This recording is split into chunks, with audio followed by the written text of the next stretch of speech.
Bonjour. Nous sommes heureux d'être parmi vous ce matin. Nous tenons à remercier votre pasteur et son équipe, à savoir son épouse, et Miguel et Ruth, qui nous ont accueillis chez eux et qui nous ont offert le gîte et le couvert, pour cette aimable invitation. Je dois vous dire que c'est la première fois que je prends la parole ici. Dieu merci, je n'ai pas le mal des hauteurs. C'est pas très habituel.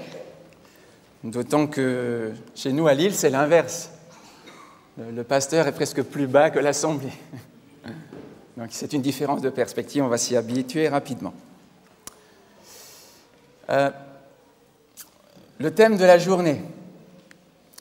Les clés d'un mariage réussi. Oula! Pas évident d'aborder un tel sujet. Et c'est tellement vrai que vous allez le croire ou non, c'est la première fois que j'aborde ce sujet à l'occasion d'une prédication ou d'une rencontre d'église. C'est-à-dire, comment ça? Oui, c'est la première fois que j'ai fait introduire mon message par la lecture de ce fameux texte d'Éphésiens 5. Alors généralement, on commence non pas par le verset 21, mais par le verset 22. Comme ça, on marque de suite les esprits. Femmes, soyez soumises à vos maris. Vous pouvez refermer la Bible, tout est dit.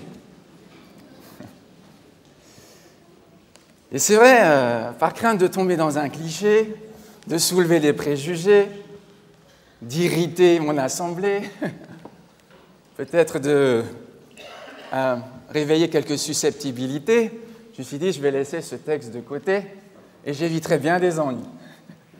Sauf que là, étant au département de la famille, il faut bien se mouiller. Il faut bien oser un jour regarder les choses en face et se dire, mais est-ce que ce texte dit vrai ou faux? Qui a raison?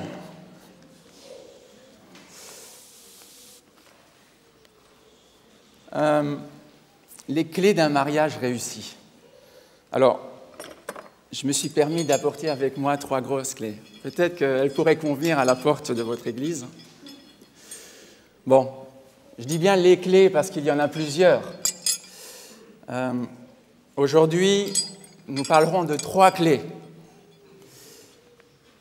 La première, vous la connaissez tous, c'est Jésus.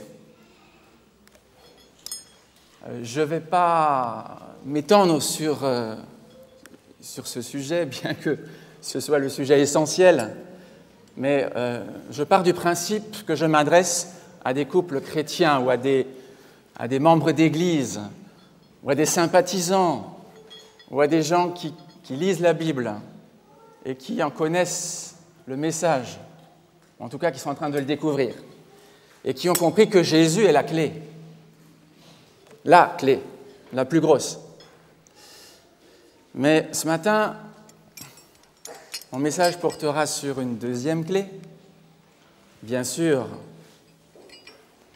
tout aussi importante, mais qui va dépendre de la première, et cet après-midi, nous parlerons d'une troisième clé.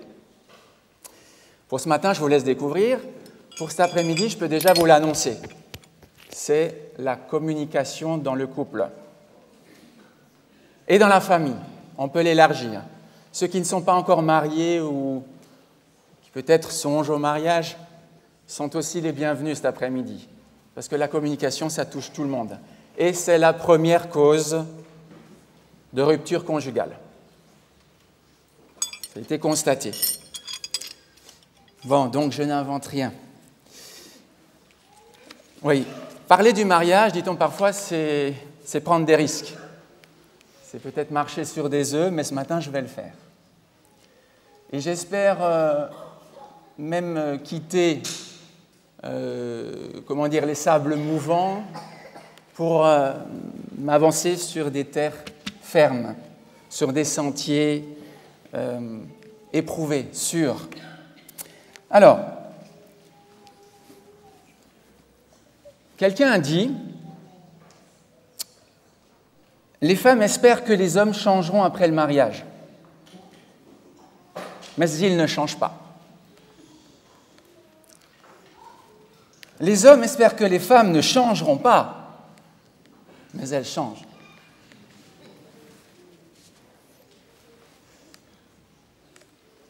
Je dirais que ce n'est pas faux. Ma femme a essayé de me changer.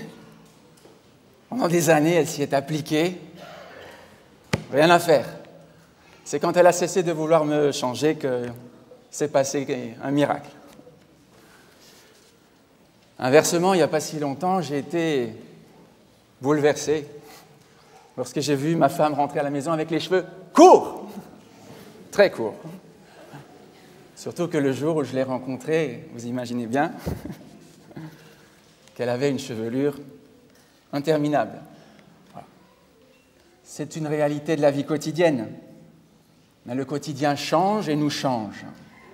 Alors, un auteur qui a écrit sur l'amour conjugal suggère qu'une activité sexuelle passionnée est la clé d'un mariage réussi. Il est vrai que la plupart des hommes font de l'activité sexuelle le premier critère du succès de leur mariage. Ce n'est pas le cas de tous, et certainement pas le cas de la plupart des femmes.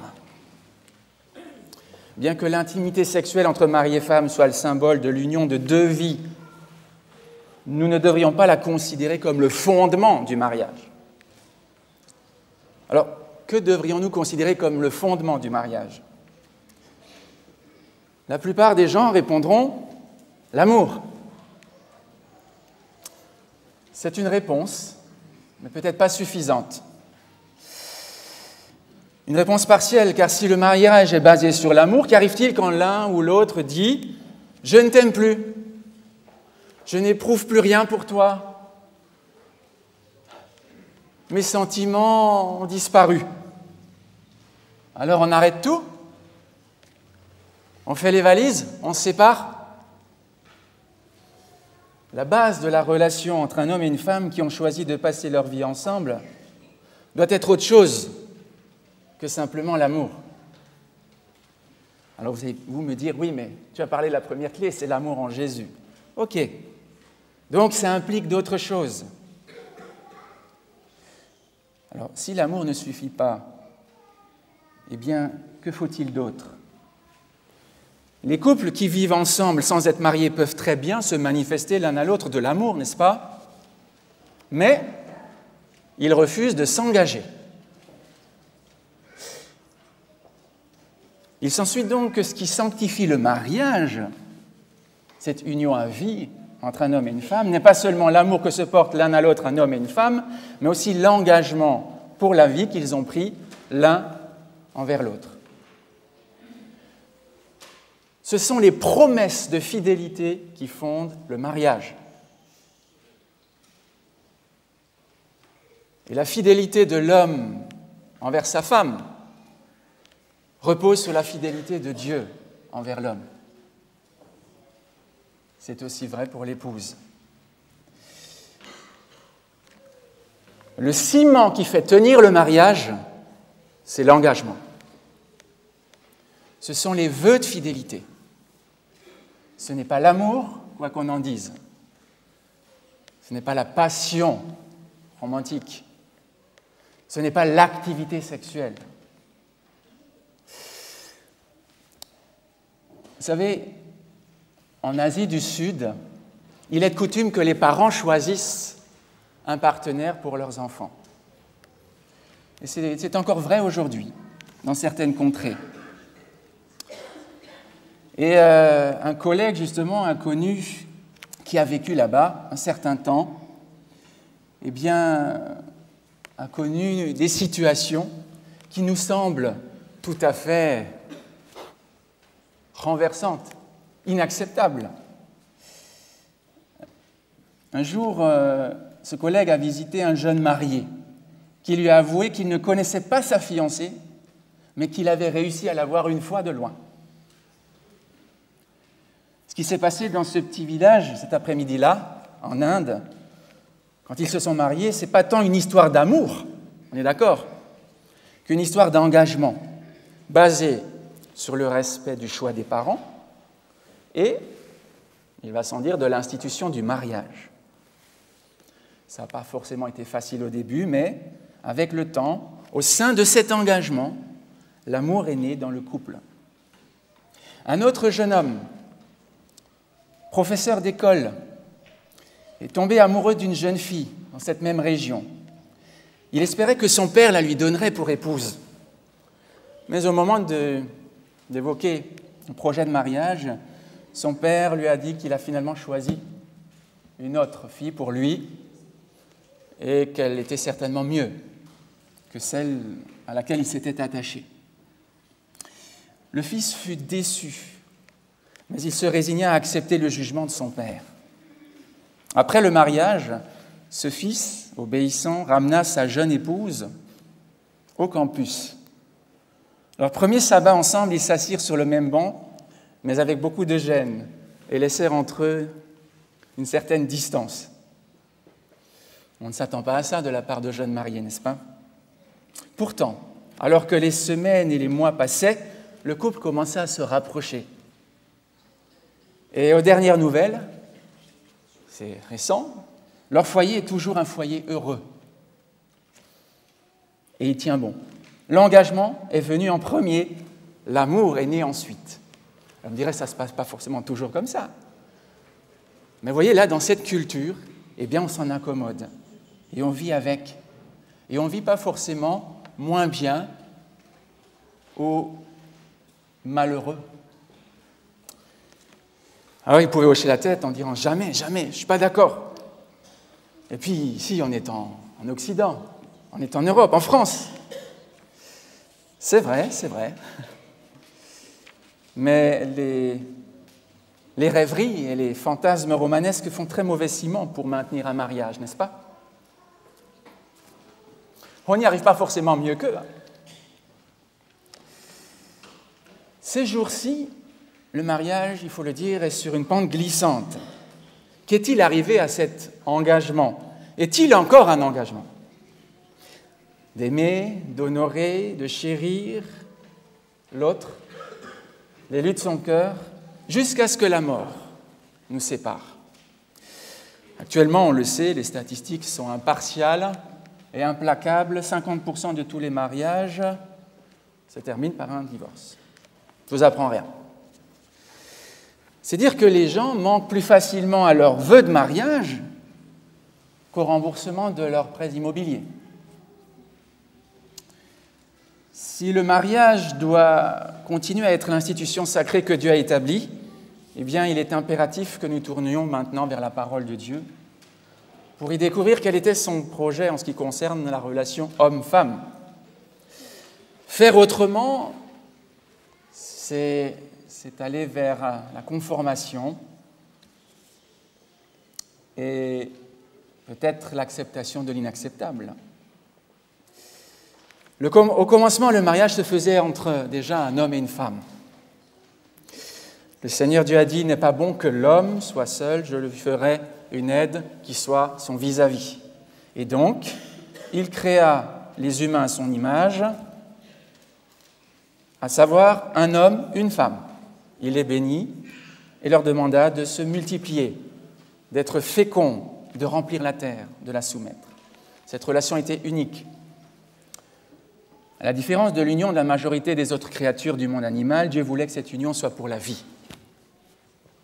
Et Jésus a réaffirmé la signification de cet engagement lorsqu'il a dit « L'homme quittera son père et sa mère et s'attachera à sa femme, les deux seront une seule chair. Que l'homme ne sépare donc pas ce que Dieu a uni. » Matthieu chapitre 19, versets 5 et 6.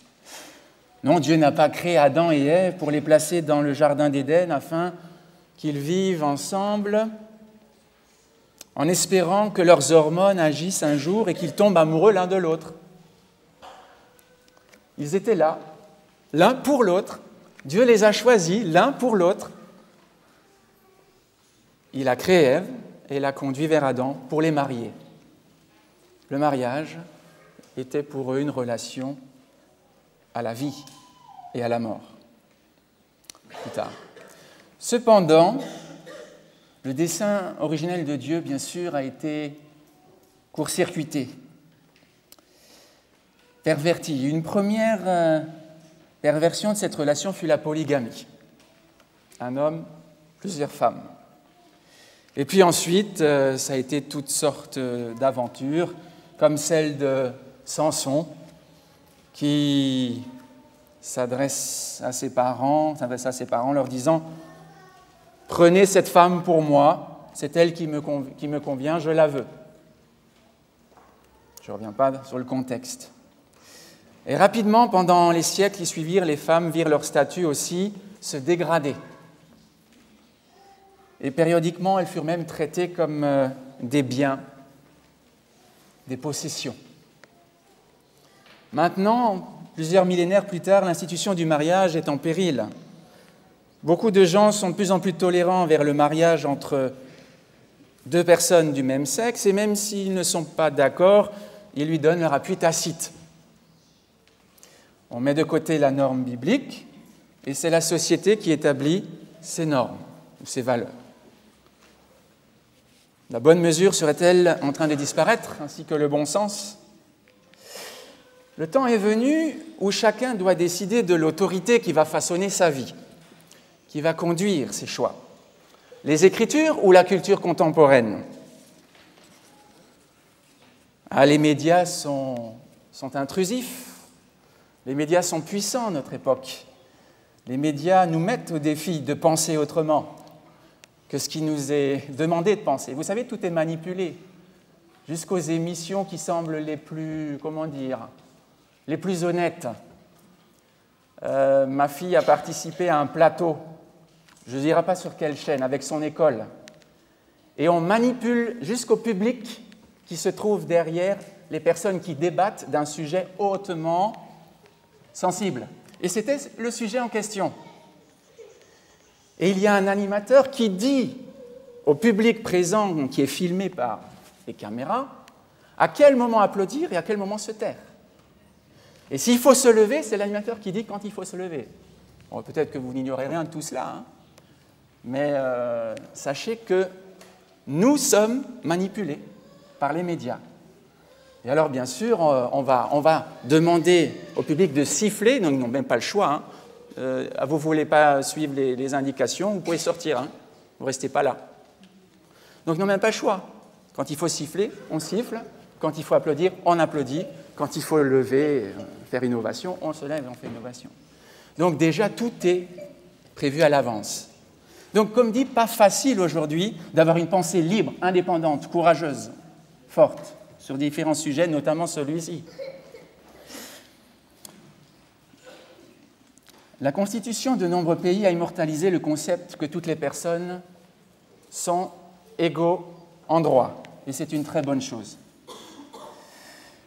Un rapide tour d'horizon nous révèle que cela ne peut absolument pas signifier que tous sont identiques, parfaitement semblables. Et notamment, la Bible reconnaît des différences entre les hommes et les femmes, les maris et les épouses. Et elle nous donne des principes par lesquels ces différences doivent être reconnues, respectées, protégées.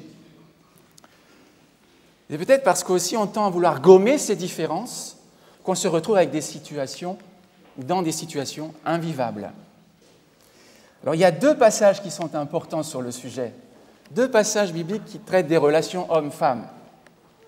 Le premier c'est celui qui nous a été lu partiellement par Ruth, Éphésiens chapitre 5, versets 21 et suivants. Je fais commencer volontairement ce passage par le verset 21 qui dit « Soumettez-vous les uns aux autres dans la crainte du Christ ». Et ensuite, le verset 22 dit « Et en particulier les épouses à leur mari ». Mais il faudra encore lire la suite, bien sûr. Donc je dis deux passages, Éphésiens 5 et 1 Pierre 3. Et je vous propose de lire avec moi 1 Pierre 3 à partir du verset 1er. Vous voyez que finalement, les auteurs bibliques se rejoignent sur le sujet. Pierre et Paul, quoique parfois en désaccord, et ça a été jusqu'au conflit à un moment donné, jusqu'à la réprimande, eh bien, sur cette question-là, eh bien, ils sont unanimes. 1 Pierre 3, à partir du verset 1er. Vous de même, femmes, excusez-moi, mais je dois lire, soyez soumises à votre mari, afin que s'il en est qui refuse d'obéir à la parole, il soit gagné sans parole par la conduite de sa femme, en voyant votre conduite pure et respectueuse. Que votre parure ne soit pas ce qui est extérieur, cheveux tressés, ornements d'or, vêtements élégants, mais plutôt celle du cœur, l'être secret, la parure impérissable d'un esprit doux et paisible. Voilà qui est d'un grand prix devant Dieu. Ainsi se paraient autrefois les femmes, saintes, qui espéraient en Dieu, soumises à leur mari, telle Sarah, qui obéissait à Abraham et l'appelait Seigneur. C'est d'elle que vous êtes devenues filles en faisant le bien, sans vous laisser troubler par aucune crainte. Vous de même, Marie, menez la vie commune avec compréhension, en tenant compte de la plus grande faiblesse du sexe féminin. C'est la version Bible seconde nouvelle. Honorez votre femme, puisque avec vous, elle hérite de la grâce de la vie, pour que rien ne vienne faire obstacle à vos prières. Je suis arrivé jusqu'au bout. En lisant ce passage, une femme, on va dire libérée du XXe siècle, va voir apparaître sur son écran la mention « erreur ». Erreur, erreur, en gros, en rouge. Ça ne cadre pas vraiment avec le modèle de la culture actuelle, n'est-ce pas? Alors, avant de rejeter ce passage dans les oubliettes, ou de dire c'est bon pour les livres antiques, les musées, pour la recherche en sociologie, je pense quand même qu'il faut aussi se remettre en question. Ça ne cadre peut-être pas, mais quelle est la norme, quelle est la référence, quelle est notre référence? Où allons-nous chercher des réponses à nos questions? Dans la Bible ou la culture? Est-ce qu'on pense être bon, juste, bien, à la mode? Beaucoup considèrent que ces directives pour le mariage sont, au pire, bien sûr, discriminatoires et au mieux démodées, totalement dépassées. Pourtant, malgré la prétendue sagesse que notre société dit posséder, pour réaliser un mariage heureux, la vie familiale de ceux qui suivent ces normes, donc les normes sociétales, se détériore assurément et facilement. Alors, sans changer le sens original de ce passage que je viens de citer, on pourrait le paraphraser comme suit, par exemple, et à mon avis, sans fausser le sens originel, c'est-à-dire transposer le texte de façon à ce qu'il soit recevable ou plus compréhensible. Et là, on va parler d'abord au mari, parce qu'à l'époque, quand on voulait structurer un texte, eh bien, on commençait par aborder un point que l'on reprenait à la fin du texte. Mais l'important, ce sur quoi on voulait mettre l'emphase, c'était au milieu. Et notamment, vous verrez dans le chapitre, vous l'avez déjà remarqué, au chapitre 5 d'Éphésiens, on parle, je dirais, de la place de la femme dans le mariage au premier verset et au dernier verset. Et tout ce qu'il y a au milieu, c'est pour monsieur. En fait, c'est ça le plus important. Le passage, il n'est pas vraiment écrit pour les femmes, il est écrit pour les hommes. Mais bon, ça, le problème, c'est que nous, on a une autre façon de raisonner. On va peut-être mettre le premier d'abord, le plus important d'abord. Le message qui prime, comme je l'ai fait ce matin, on va le présenter d'abord, la grosse clé d'abord. Et bien donc, le passage, ça donnerait ça. On va d'abord parler au mari. Mari, rappelez-vous que vous et votre femme êtes des partenaires, partageant la grâce de la vie. Faites attention donc à la façon dont vous la traitez. Même s'il arrive qu'elle ait plus d'éducation que vous et des talents que vous n'avez pas, Dieu a décrété que c'était elle qui devait avoir les enfants. À cause de cela, elle est peut-être plus vulnérable, elle a besoin de votre protection. Je vous prie, ne prenez pas ce devoir à la légère, car si vous échouez dans cette responsabilité envers elle, votre relation avec Dieu s'en verra affectée. Ça, c'est ce qu'il dit en substance aux hommes. Et ensuite aux femmes. Femmes, acceptez la protection de votre mari, même si votre mari ne remplit pas son rôle de chef spirituel dans votre foyer. Même si actuellement il ne lit pas sa Bible, il regarde trop la télé, il se peut qu'un jour il s'intéresse sérieusement aux choses spirituelles. Et cela grâce à votre influence au sein de votre foyer. Les saintes femmes d'autrefois, comme Sarah, femme d'Abraham, respectaient leur mari. De plus, ne tombez pas dans l'obsession d'être séduisante à tout prix. Dieu vous aime parce que vous êtes une personne unique. Et vous ne voudriez quand même pas que votre mari vous traite comme un objet sexuel. Impressionnez-le par le genre de femme que vous êtes, par votre caractère. Voilà. C'est la même chose, mais dit d'une façon différente. Et là, curieusement, il me semble que ça passe mieux. Enfin, moi, j'arrive mieux à lire ce texte-là que le premier. Et pourtant, ils disent en substance la même chose. L'original et la paraphrase ou l'adaptation. C'est-à-dire que peut-être on lit souvent avec des préjugés.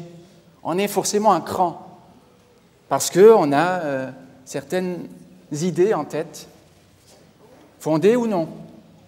Et puis ce deuxième texte qui a déjà été lu en Éphésiens 5, qui en réalité commence par une invitation à une soumission mutuelle au sein de la communauté croyante et au sein de la famille.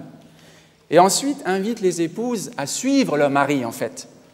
Il est question, bien sûr, d'une soumission volontaire, c'est évident, et non imposée par le mari, c'est une évidence dans le texte. Mais surtout, la plupart des textes originaux n'ont pas le verbe « soumettez-vous », il est sous-entendu. C'est-à-dire qu'on récupère le verbe de la phrase qui précède pour sous-entendre, mais évidemment, vous, les épouses, aussi, dans vos familles, eh bien, la soumission, ce n'est pas l'esclavage, ce n'est pas la servitude, c'est le respect. Il s'explique à la fin en résumant, respecter. Quand on comprend ça de cette façon, se soumettre à son mari, c'est le respecter, on a tout juste. Est-ce qu'il faut avoir honte, du coup, de lire ce passage et de le présenter de cette façon-là? Ensuite, le gros morceau qui est difficile, le plus difficile à avaler, à mon avis, si on a bien lu le texte, c'est pour tout ce qui concerne le mari. Alors là, pour lui, je veux dire, aimez votre épouse comme le Christ a aimé son Église. Il n'y a aucun de nous qui peut dire qu'il le fait.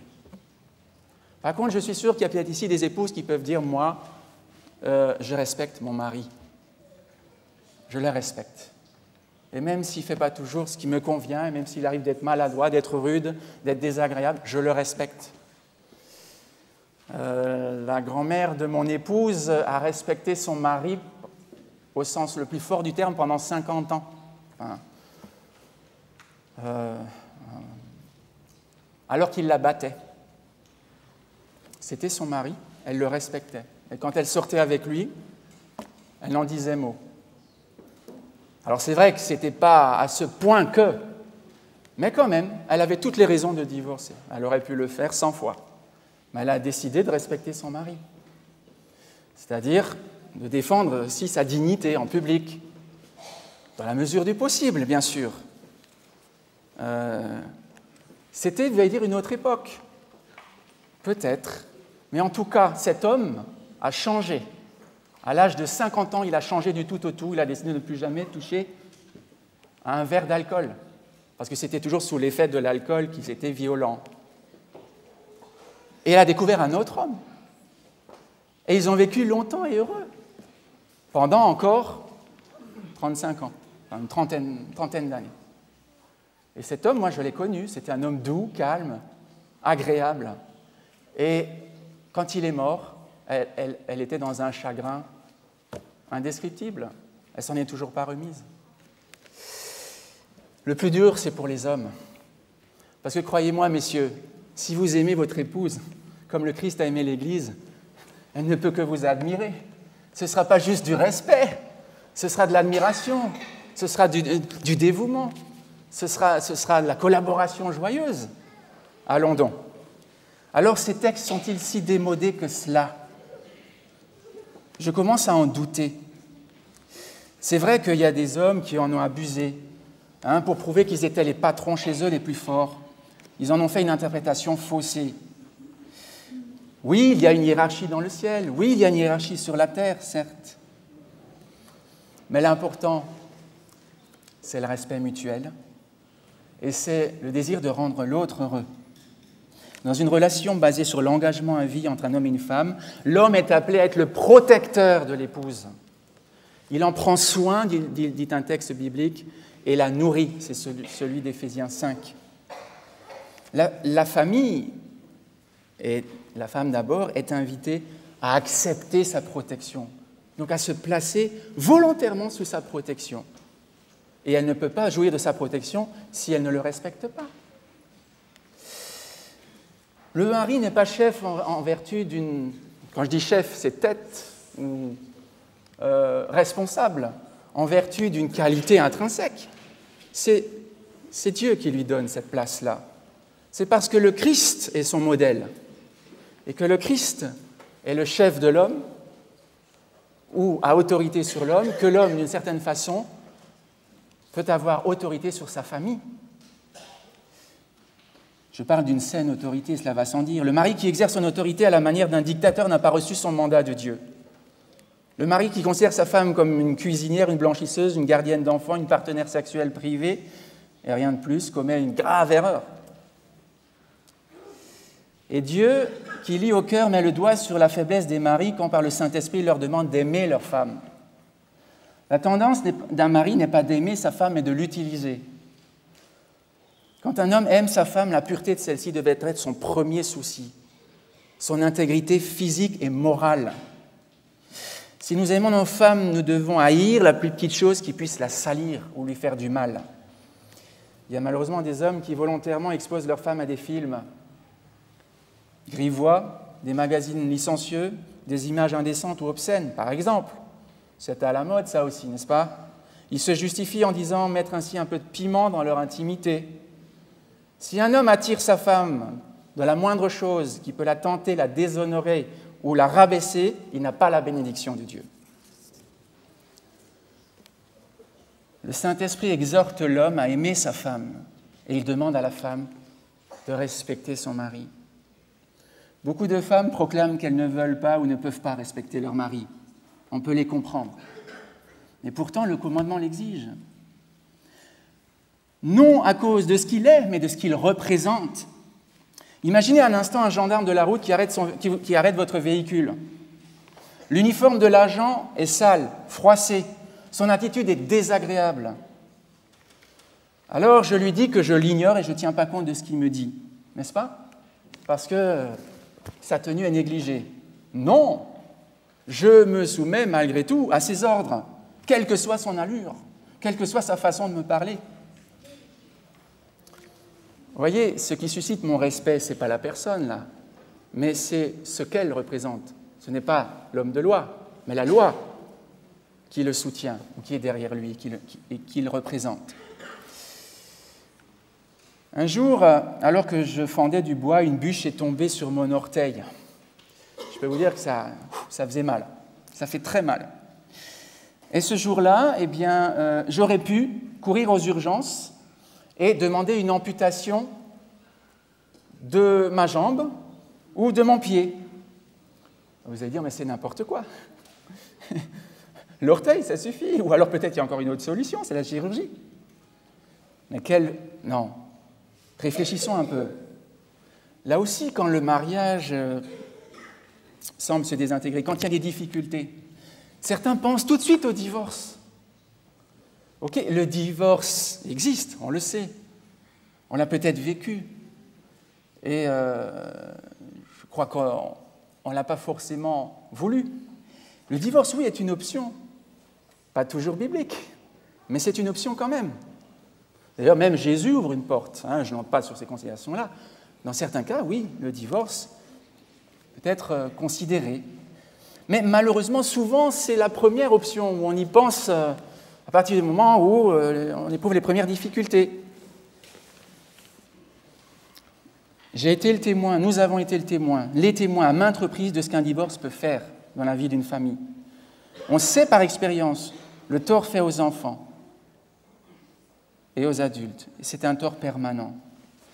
C'est des cicatrices pour la vie. Alors je ne voudrais pas être trop noir ou noircir le tableau, mais c'est vrai, une psychologue dont l'ami envisageait de divorcer a écrit les lignes suivantes. Une psychologue. Elle ne voulait rien entendre de mes conseils.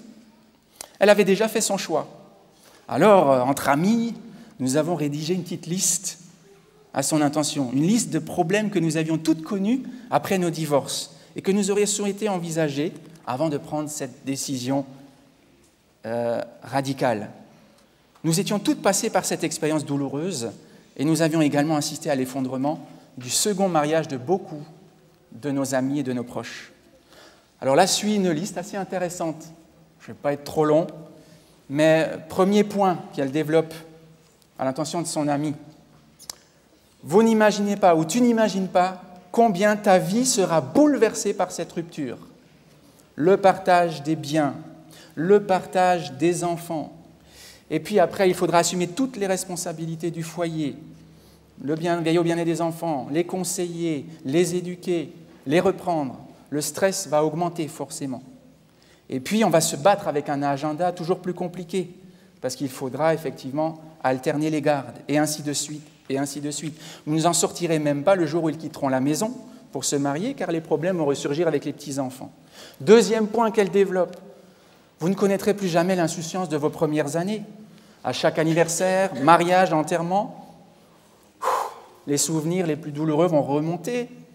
Le passé va vous rattraper, va vous sauter à la gorge. Les blessures vont se rouvrir, parfois au moment le plus inattendu. Vous ne serez jamais libéré des conséquences, ou tu ne seras jamais libéré des conséquences d'un mariage brisé. Et troisième point, sache que tu ne seras pas la seule à souffrir. C'est une réalité. Tes amis, qui vont essayer de rester neutres, vont prendre leur distance. Tes relations avec ceux qui, malgré tout, te resteront fidèles, ne seront plus aussi franches qu'avant. Ceux de tes proches qui s'entendaient bien avec ton conjoint seront eux aussi obligés de divorcer avec lui. Les enfants des familles reconstituées, on le sait, reconnaissent ou retrouvent rarement l'harmonie d'un vrai foyer, et ainsi de suite. Alors, en fin de liste, elle a noté ça, nous sommes tous comme des enfants gâtés à la recherche d'un plaisir temporaire plutôt que de la bénédiction divine, refusant de faire des efforts nécessaires pour connaître un avenir serein et surmonter les moments difficiles mais passagers. Bon, ça interpelle. C'est écrit par une personne qui a connu cette expérience, donc qui peut en parler et qui ne triche pas. Oui, ça laisse forcément derrière soi des cicatrices et des contusions. Nous avons besoin de nous rappeler que c'est le Seigneur lui-même qui a dit que l'homme, la femme, ne sépare pas ce que Dieu a uni. Jésus a prédit que dans les derniers jours, l'amour du plus grand nombre se refroidirait. Matthieu 24, 12. Nous lisons ce texte bien souvent et nous l'appliquons à ceux qui quittent l'Église, et sans aucun doute, c'est vrai. Mais est-ce que la réalisation la plus saisissante de cette prophétie n'a pas lieu dans nos foyers? Je pose la question. Jésus a prédit que dans les derniers jours, donc, il y aurait des difficultés de tous ordres, mais ces difficultés commencent dans la famille. Autrefois, bien que la société occidentale n'ait pas toujours suivi les principes bibliques, on est d'accord, elle reconnaissait ces principes bibliques comme étant des normes qui devaient donc modeler la vie de tout un chacun, de chaque membre de la société. Tout cela est maintenant chose du passé. On édicte de nouvelles lois sans tenir compte, bien sûr, de cet héritage culturel et religieux. Aujourd'hui, la Bible reste volontiers sur l'étagère, elle est fermée. Et puis voilà, on reste sur des clichés. On a dit non, ça c'est pas pour nous. Et de toute façon, ça ne correspond pas à ce que nous vivons aujourd'hui. Alors, nous devons payer le prix. Si nous voulons suivre nos propres voies et nos propres sentiers, certes, et Dieu nous laisse libres de le faire, mais il faudra en payer le prix et en assumer les conséquences. L'amour véritable n'est pas une émotion involontaire, un état dans lequel on tombe comme ça par hasard, ou au détour d'un chemin ou d'une rencontre. L'amour véritable, c'est un choix volontaire. Et là, on retombe sur nos pieds. C'est un choix volontaire, c'est un acte de la volonté, et qui implique des sacrifices, évidemment. Tout mariage connaît des difficultés. Tout mariage, va à un moment donné ou l'autre peut-être battre de l'aile. Oui. Et puis, il faudra panser les plaies. Il faudra soigner l'oiseau pour qu'il puisse s'envoler à nouveau et voler de plus belle, plus loin et plus haut. Beaucoup de ceux qui pensent avoir cessé d'aimer croient à tort que c'est un pari perdu, ils renoncent à leur mariage. Je dis non. Nous avons aussi connu des moments difficiles, nous devons le reconnaître. Mais aujourd'hui, nous sommes heureux d'avoir su faire front ensemble. En ces temps de la fin, Dieu appelle maris et femmes à un amour volontaire, engagé. Oui, aimer exige des sacrifices, de la considération, de la galanterie, de la persévérance, du courage, c'est certain. Et tout cela doit être posé sur le fondement de s'engager à aimer. Alors même si vous avez connu un échec, ou si vous êtes en train de vivre un échec, je suis en train de vous dire, ne désespérez pas. Le Christ est toujours là. Le fondement est toujours là. Et vous pouvez recommencer. Vous pouvez espérer à nouveau. Vous pouvez vous accrocher à nouveau. Oui, il y a toujours une possibilité, il y a toujours une chance de recommencer et de faire mieux qu'avant. L'amour ne dépend pas de la gentillesse de son objet, de la personne qui est en face de soi, l'amour vrai. Nous n'avons rien fait qui mérite l'amour de Christ. Alors, communiquons cet amour. Il me semble qu'aujourd'hui, donc, nous avons deux choix. Suivre le Christ et sa parole, autrement dit, les enseignements de la Bible, et le considérer comme un manuel de base pour les relations entre mari et femme.